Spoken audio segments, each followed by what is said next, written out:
Car loan sheet. इथे आपण simple interest रेटनी जो EMI आहे हा कॅल्क्युलेट करणार आहोत.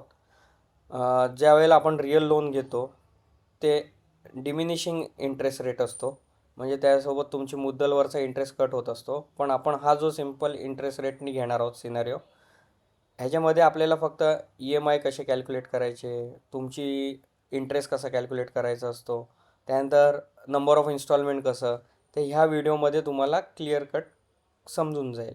त्यासाठी आपण हा सिनारिओ घेतलेला आहे. हा आणि बऱ्यापैकी हे कॉम्प्लिकेटेड आहे, त्यामुळे नीट व्यवस्थित बघा.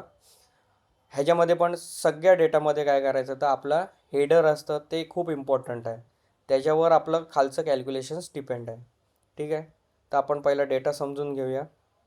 लोनचं वर्ष आहे 7, कारची प्राईज, कारचं नाव आहे, इथे प्राईज आहे, डाऊन पेमेंट आहे, लोन अमाऊंट आपल्याला कॅल्क्युलेट करायचे, इंटरेस्ट दिलेला आहे, 1 वर्षाचा इंटरेस्ट किती, टोटल इयर इंटरेस्ट म्हणजे जर 7 वर्ष वापरलं तर किती, मग लोन अमाऊंट प्लस इंटरेस्ट सगळं मिळून कितीला बसतं, मग टोटल इन्स्टॉलमेंट किती काढायच्या वर्षाप्रमाणे, त्यानंतर पर मंथला आपला हप्ता किती जातो आणि पर डेला किती जातं, हे आपल्याला हे सगळं ह्या सिनारिओमध्ये शिकायचं आहे. तर आता पहिलं करायचं आहे तर लोन अमाऊंट. आता इमेजिन करा 8 लाखाची गाडी आहे, 1,50,000 डाऊन पेमेंट ऑलरेडी तुम्ही पेड करताय.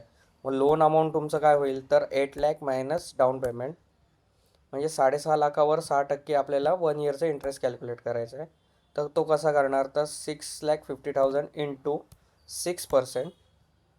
त्यानंतर टोटल इयर इंटरेस्ट कसा कॅल्क्युलेट होईल तर 1 वर्षाचे 39,000. मग असं किती वर्ष लोन घेतलं आहे तर इंटू 7 केलं तर 2,73,000 आले, 2,73,000 आले.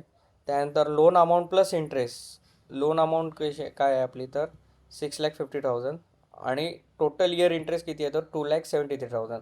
म्हणजे आपल्याला गाडी कितीला पडली हे काढायचं आहे थोडक्यात. तर म्हणजे आपण बँकेला हे पण देणार आहोत आणि इंटरेस्ट पण देणार आहोत, म्हणजे आपल्याला ती गाडी कितीला पडली ते येईल.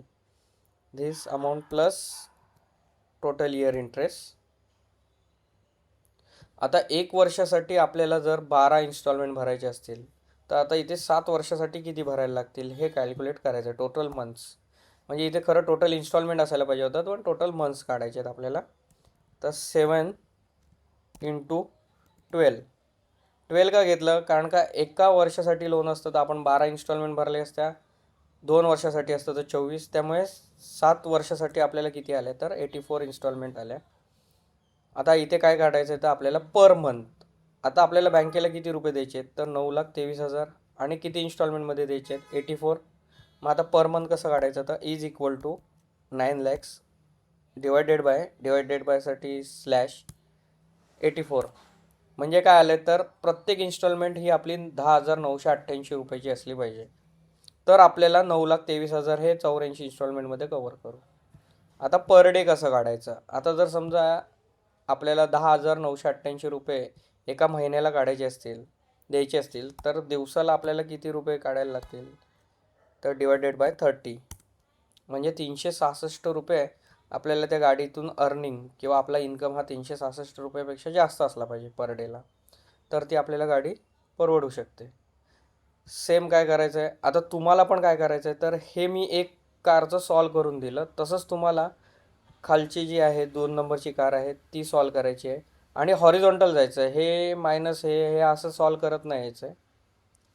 ठीक आहे, तर आता मी काय करतो तर हा डेटा येतो मी कॉपी पेस्ट करून टाकतो आणि जी टोटल येते ती तुम्ही तुमच्या टोटलसोबत मॅच करून बघा.